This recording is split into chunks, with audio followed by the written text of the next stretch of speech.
For our problem number 5, a triangle ABC has sides A equal to 6 cm, B equals to 8 cm, and C equal to 9 cm. So dito, hinahanap ano yung length ng median drawn from vertex A to side BC. Drawing muna natin yung ating triangle with its dimension.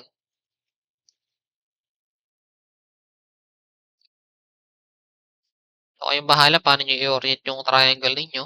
Pero ito, drawing ko siya ng ganito para kahit pa paano medyo nakascale naman yung drawing.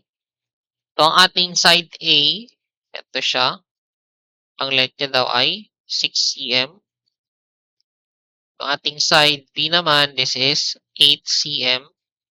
And this one side C, this is 9 cm. Tinatanong ano daw yung length ng median.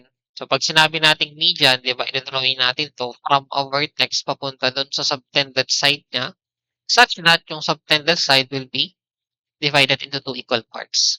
So, manggagaling kay vertex A. So, galing dito yung ating vertex. Papunta siya kay side BC. Such that, pag median yan, dapat mahahati yung 6 cm natin into two equal parts. So, magiging tig 3 cm. So, 3 dito, 3 dyan. So, drawing lang natin yung ating median. So, yan yung ating median from vertex A to side BC. So, tinatanong ano daw yung length niyan. So, para ma-solve to, it requires actually the application ng ating mga formulas kay oblique triangle. So, para ma-solve ito, take note, o ilabas natin si triangle. Etong point na to, pangalanan ko siya as point T, kung saan tumama yung ating median. So, ilabas ko lang. So, considering triangle ABD, consider triangle ABD. Then, ilabas ko siya para mas ma-visualize. Then, ito yung ating median. Ito ulit ang gamitin ko.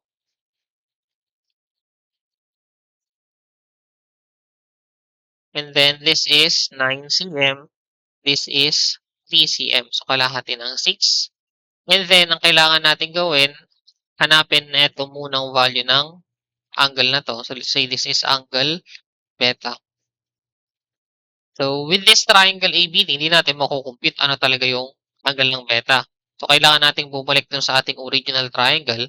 So, considering triangle A, B, and C. To solve for this angle beta, so di ba ito yung ating angle beta? Solve for that, pwede tayong mag-apply ng cosine law. So, take that si cosine law, di ba ang involved doon, tatlong side, isang angle. So, yung angle na i-consider natin, yung angle opposite kay HCM. So, ngayon, ito yung nasa isang side ng ating equation ng cosine law. Applying cosine law,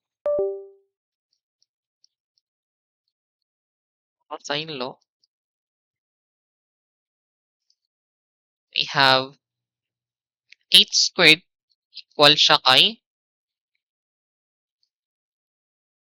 9 squared plus 6 squared minus 2 times 9 times 6 times cosine beta. Now, for this one, solve na lang natin ano yung value ng beta.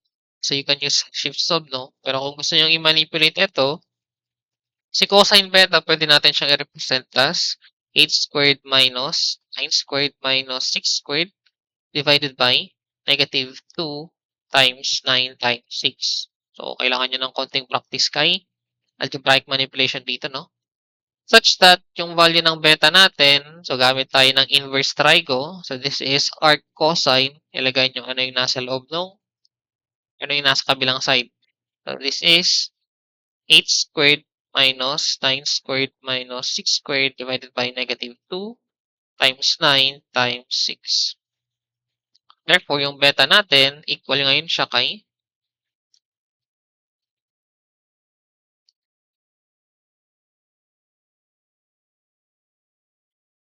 60.611 degrees. So, yun yung value ng ating beta. Now, dito, ang hinahanap kasi ano yung median, no? So, ito basically, yan yung ating median drawn at vertex A. From sub, A na lang yung papangalan natin. So to use this, gamit ulit tayo ng cosine law. So cosine law naman using the sides. So ito is 9 cm, ito is 3 cm. Ito yung hinahanap. Tapos alam na natin ano yung value ng beta, di ba? So burahin natin, this is 60.611 degrees. So applying another cosine law, so we know that MA squared, this is 9 squared plus 3 squared minus 2 times 9 times 3 cosine 60.611 degrees.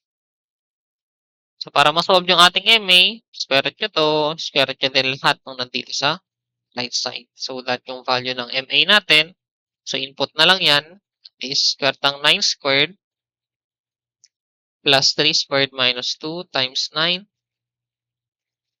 times 3 cosine 60.611. So our median drawn at vertex A, this is 7.969. So unit natin ay naka cm. This is our answer for this problem. However, if you want another solution, no? So kung natatandaan nyo yung ating formulas pagdating kay median slide, sabi natin ang median drawn at vertex A, so ang formula niya, that's 1/2 square root ng 2b squared plus 2c squared minus a squared. So pwede nyo rin gamitin itong direct formula na to, no? So this is 1/2 square root ng 2 times, so ang side B natin, that's 8 squared, plus 2 times side C, 9 squared, minus side A na 6 squared. Check natin kung parehas lang.